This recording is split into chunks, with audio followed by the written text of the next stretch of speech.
যখন কোথাও কোনো শ্রমিকের সংস্পর্শে যায়, কেউ কেউ তাদেরকে হাত মেলানো থেকে বিরত রাখতে চায়, আমি কান দিয়ে বলি, আসো ভাই তোমার সাথে একটু বুক মিলাই, কারণ তোমার বুকের ঘামটা আমার জন্য আতর।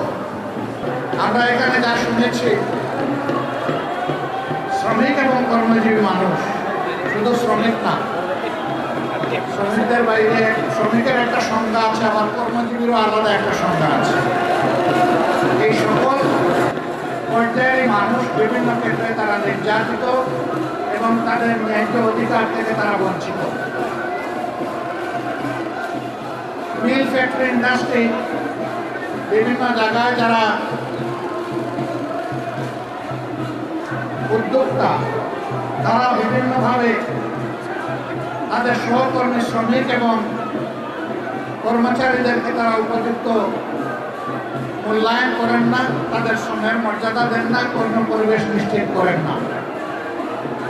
এটি হচ্ছে বাস্তবতা। আবার আরেকটা বাস্তবতা আছে, তারা যেমন নির্যাতন করেন শ্রমিকদের উপর, আবার তারা নির্যাতিত হন চাঁদাবাজদের হাতে।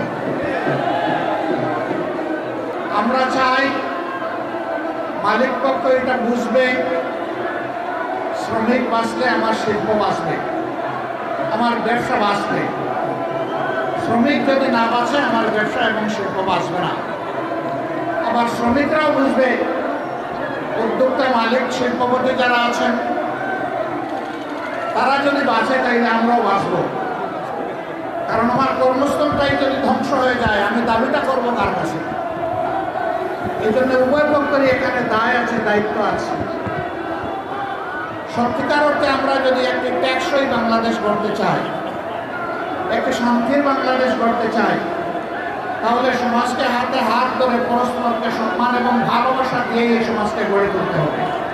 এই জন্য শ্রমিক কল্যাণ ফেডারেশনের মূল কাজটি হচ্ছে মালিক এবং শ্রমিকের সমন্বয়ে একটি দরদি, একটি পারস্পরিক ভালোবাসা এবং সম্মানের সমাজ গড়ে তোলা।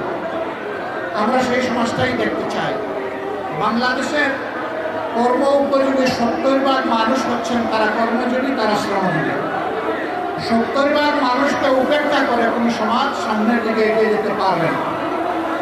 এই যে কাঙ্ক্ষিত সমাজ আমরা যেটা চাই, যে সকলের সমন্বয়ে সহযোগিতায় পারস্পরিক বোঝাপড়ায় সম্মান এবং ভালোবাসার ভিত্তিতে আমরা একটা টেকসই সমাজ গড়ব, সেই সমাজ আল্লাহর কসম, আল্লাহর আইন ছাড়া কোনো কিছু দিয়েই গড়া সম্ভব নয়। এটা দুনিয়ার প্রমাণিত সত্য। 150 বছর আগের এই দিনকে আজকে আমরা গভীর শ্রদ্ধায় পালন করছি, কিন্তু এই দিন পালন তো আমাদের বন্ধ হচ্ছে না। শ্রমিকদের কোথাও কোথাও অথবা অধিকাংশ জায়গায় হয়তো 8 ঘন্টার কর্মঘণ্টা আছে, কিন্তু 8 ঘন্টায় তাদের হাতে যে স্যালারি, যে বেতন, যে ভাতা তুলে দেওয়া হয়, এ দিয়ে তার নুন আনতে পান্তাও ফুরায় না, এইটুকু সারতে পারে না। তাই বাধ্য হয়ে এক জায়গায় করে 8 ঘন্টা কাজ, আরেক জায়গায় গিয়ে করে 8 ঘন্টা কাজ। সে তো মেশিন নয় রে ভাই, সে তো একটা মানুষ, তারও একটা শরীর আমার মতো আছে, তারও কাজের চাপে ক্লান্তি আসে, তারও বিশ্রামের প্রয়োজন হয়, তারও পরিবারকে সময় দিতে হয়, কিন্তু তাদের জীবনটা অনেকটা অমানবিক জীবন। আমরা এই অমানবিক জীবনের অবসান ঘটাতে চাই, এবং এই অমানবিক জীবনের অবসান তখনই করবে যখন সত্যিকারে আমরা সবাই মিলে মানুষকে মানুষ হিসাবে গণ্য করবো এবং সম্মান দেব।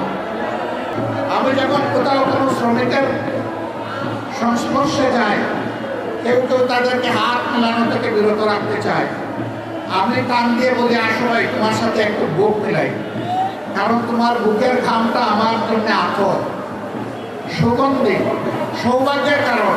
তোমার বুঝি হালাল। আল্লাহর হাবিব বলেছেন, ওই সমস্ত গরিব দুঃখী মেহনতি মানুষ সচ্ছল মানুষদের চাইতে 500 বছর আগে আল্লাহর জান্নাতে প্রবেশ করবে। আমি কেন তাদেরকে সম্মান করব না, কেন শ্রদ্ধা করব না, কেন ভালোবাসবো না?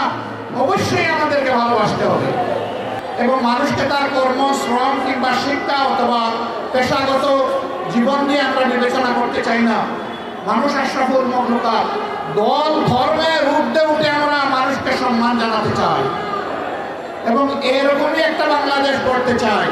সেই বাংলাদেশটা আল্লাহর কোরআনের ভিত্তিতেই সম্ভব, রাসূল মকবুল সাল্লাল্লাহু আলাইহি সাল্লামের মাদানী শাসন ব্যবস্থার মাধ্যমে সম্ভব।